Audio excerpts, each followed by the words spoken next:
We've reached Nebraska's Deadlands, and this is a rather unfortunate place to be. I'm gonna spend a few minutes here. We'll go see what the deal with this place is, but then I feel like there's someplace else that we really should be getting to. Something you'll notice, though, is that the enemies in this area are actually, well, they're invisible for one thing. That's weird as hell. But they're really freaking dangerous. I mean, this guy, just 3 of them here are giving me a lot more trouble than you expect any enemy in this portion of the game really to be doing. In fact, I'm having Vaughn retreat for a few seconds so he can cast a powerful cure spell on him. Didn't work, but I tried to do it. Let's get Bosch in here and have him kick some ass. Seems like an overkill, but we're going to have to do this anyway. Well, it's a good thing I cut that out, because that battle actually, the chain of quickenings that I threw together lasted something along, lasted 11 attacks, which is kind of overkill for the one enemy that it ended up killing. But you know, just what I had to do to get through that fight. Oh, save crystal. Excellent.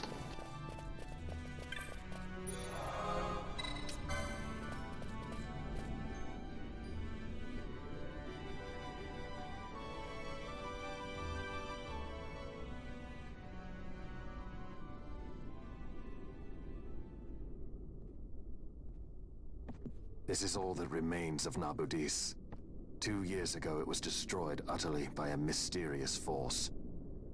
The work of the Midlight Shard. This? In just 2 years? How? As the Dawn Shard brought down the Leviathan and her fleet, a fell mist spilled forth. It is like the same thing happened here. The Nethicite's mist has corrupted the life of this place. It is a necrohol overrun with beasts. We tread here on a fool's errand. We'd best turn back. Is it revenge that you desire? Yes or no? Not this way lies the capital. The road to Arcades leads east of Selikawood, beyond the Fawn Coast and Sita uplands. Okay, this is not actually where we're trying to get to.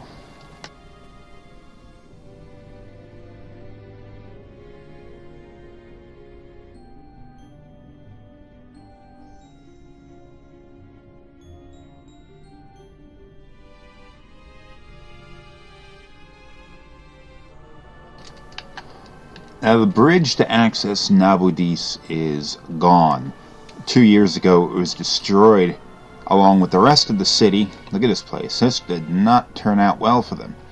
When the Midlight Shard was taken when Arcadia invaded, I would guess that the main reason why Nabudis was invaded was the same reason why they were trying to invade Dalmasca, because they wanted a Nethicite, potential super weapon. Fortunately, as shown here in Nabudis and shown on board the Dreadnought Leviathan, they really didn't know what they were doing in dealing with it. And the result was an enormous explosion which destroyed everything. Now, we can actually go into Nabudis if we want to. Unfortunately, we're not going to find a city there. We're going to find some place called Necrol of Nabudis, which is a rather unfortunate, an unfortunate sort of perversion of what the land once was. There are really powerful monsters everywhere, and there's not much of a reason for us to go there, which is why I'm not going in there. Now, there is something that you can do there. It's not a complete waste of time. In the event that you completed a few certain objectives earlier on during the game, it is possible for you to wander into Nabudis there and find the ultimate weapon in the game, although I think it might actually be a little bit too early for us to go in there now. It's a really powerful spear called the Zodiac Spear. I think it's called the Zodiac Spear. But you have to complete a few objectives in order to gain access to that spear, or otherwise it's simply not going to be there. One of them is you have to not open a few treasure chests along the journey. Now, I had fully intended to get the Zodiac Spear when I started this LP. I had gone and intended to go and wander in here either at this point or in an episode or two in order to get that most powerful weapon fairly early in the game, where you can use it to basically just kick everything's ass all the way through the game. I'm going in the wrong direction. Which one am I going? Yeah, I was going right before. That's weird. Get that powerful weapon and basically make the rest of the game so damn easy it's almost not even worth it to do, I kind of think. But I intended to do it because it's a secret that you can do. But there were, I guess, how many treasure chests was I really don't know, but maybe 6 or 7 forbidden treasure chests that you were simply not allowed to open in the event that you wanted to get the Zodiac Spear. You open any one of those and you simply will not find the Zodiac Spear. Unfortunately, I opened one. Now, this wasn't intentional. The reason why was because back before I started playing this game, I had just built my new computer and was amazed at how well this game could be emulated, considering that it was one of the harder PlayStation 2 games for an emulator to run. And I played through the game for, I don't know, maybe like 2 hours, 3 hours, or something like that. I actually got pretty far considering I was just screwing around. And I got drawn into the game, which is one of the reasons why I decided I wanted to go and do this LP. But at the time, I knew at the time that I was not intending to play through very far. So I did not bother not opening up the forbidden treasure chests. I just went and opened up every treasure chest that I stumbled across, just playing the game like normal. Well, when I realized I was going to start playing this for the sake of this LP, I went and restarted the game and started recording my gameplay and commentary and all that kind of stuff. Well, I decided that once I'd reached the point of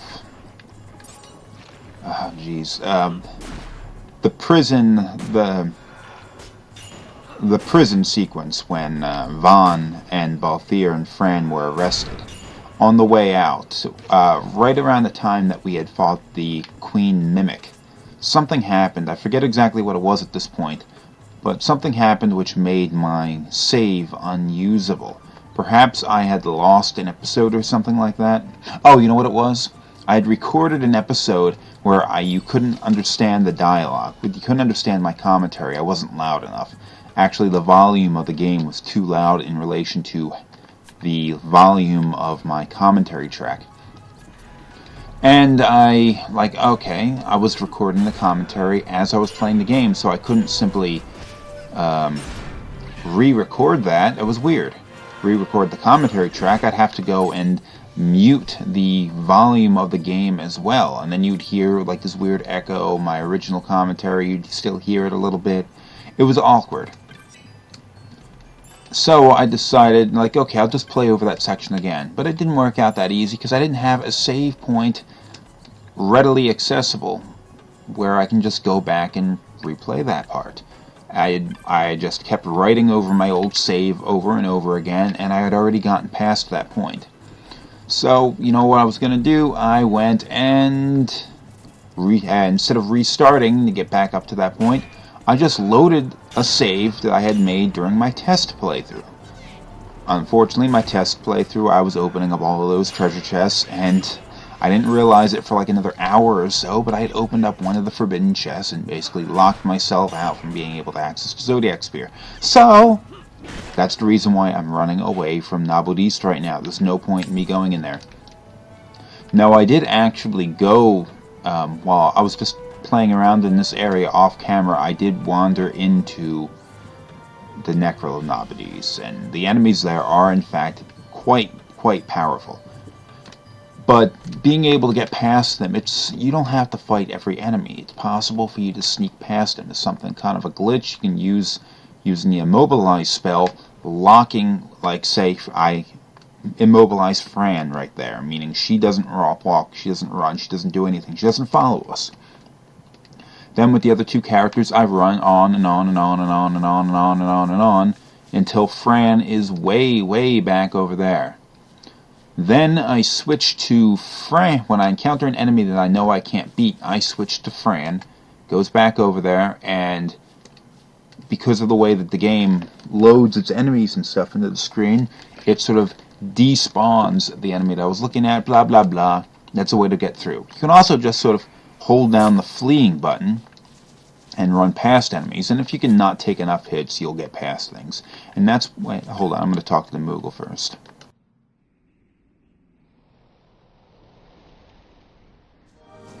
Gotta go back into the silica wood. As long as you hold down the runaway button, you can just zip past the enemies, and if you don't take a lot of damage, your characters will survive, and you can run past them. And when you're trying to do that, it's a good idea to have a good collection of characters that are both high in armor and high in magic defense. Like, right now, Penelo and probably Fran are better at defending against magic than Bosch is. Bosch is more of a physical defense character. They are set up right now to have more of magic defense. But I ran into the Necro of Nabudis just to see how far I could get, and I actually managed to run nearly from one end to the other, and actually emerged back on the other side of the silica wood, which I didn't realize you could do. It was a little weird. But anyway, since we're not going to be going into the Necro of Nabudis, I'm going to spend the remaining parts of this episode hunting down these Moogles. Now, there is a gateway leading to the Fawn Coast, which is where we need to go in order to get into Arcadia. Oh, there's the map. Yay.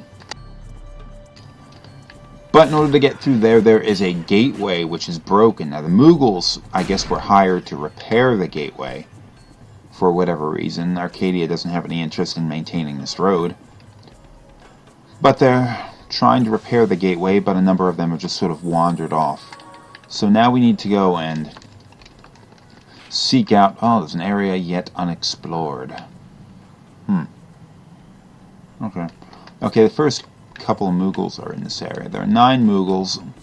We just need to go and talk to them, and that will convince them to return back to work. Now, we've seen these Moogles just sort of hanging around. Buildings all over this place. I wonder if they were like toll roads or something.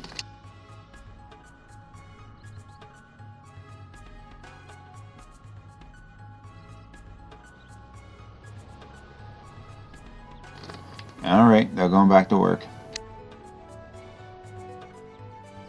I like these character models they're using for the Moogles. I mean, they don't quite look right compared to what we've seen Moogles look like in other games. Less cuddly, I guess. But, I mean, the textures and stuff look pretty good on them. One of the things that I like about this game, and I think I may have mentioned this in the last episode. Yeah, I recorded that like a week and a half ago, so I really can't remember exactly what I said. But it seems like they went through a lot of... damn it, Bosch is confused. Oh, he hit himself. Nice. Penelo hit Bosch. Knock some sense into him. Oh, before he kills you. There we go. They went and they did a lot of thinking about like the... I wouldn't call it the backstory, but sort of these little ancillary stories about areas. Like this place here is an old road that was basically abandoned by...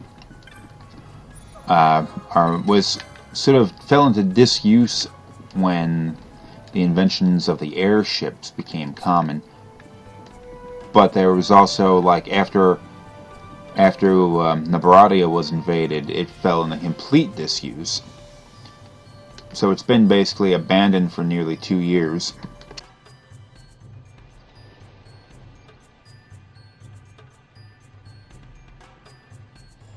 They have a lot of variation in the Moogle models.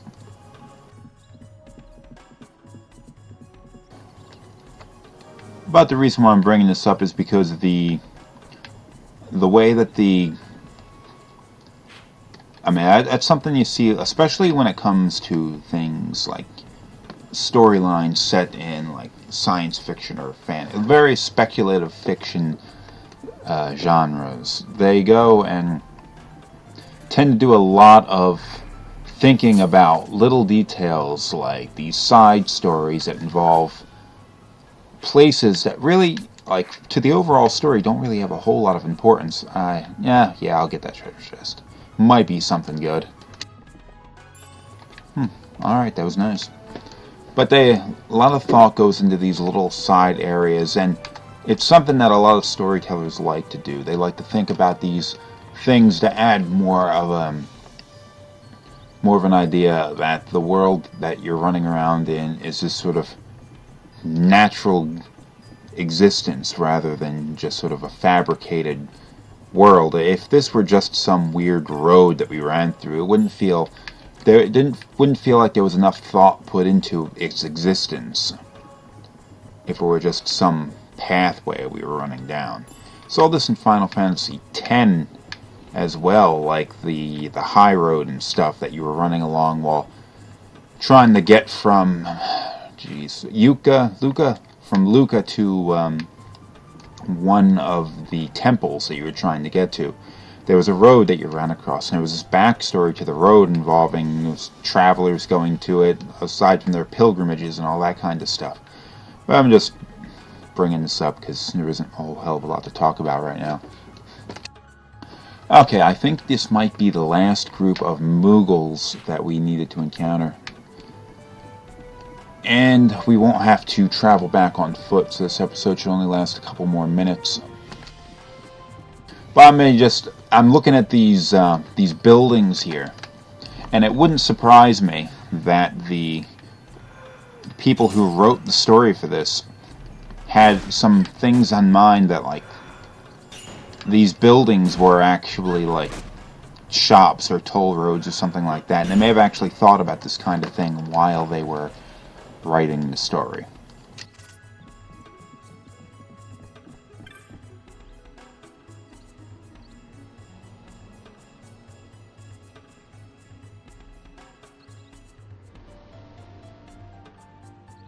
Why'd they wander so deep into the woods to take a break?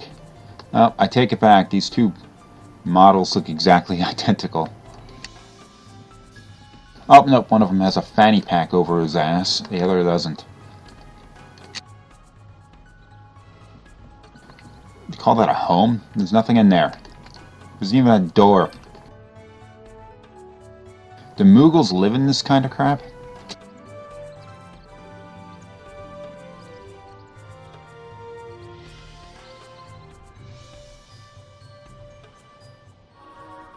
Found all the Moogles. Now we can just fast travel back with them.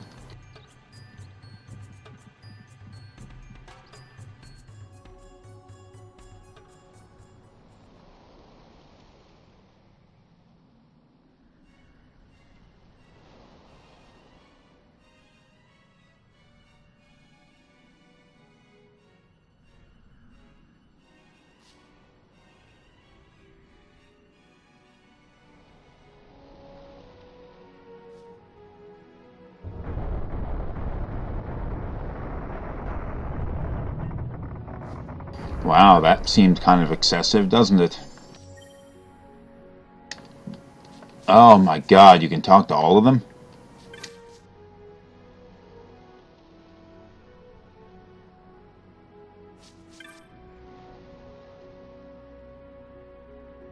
They're going to different places. What?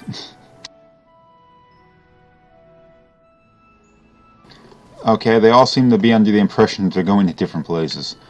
Oh, thank you. Nice.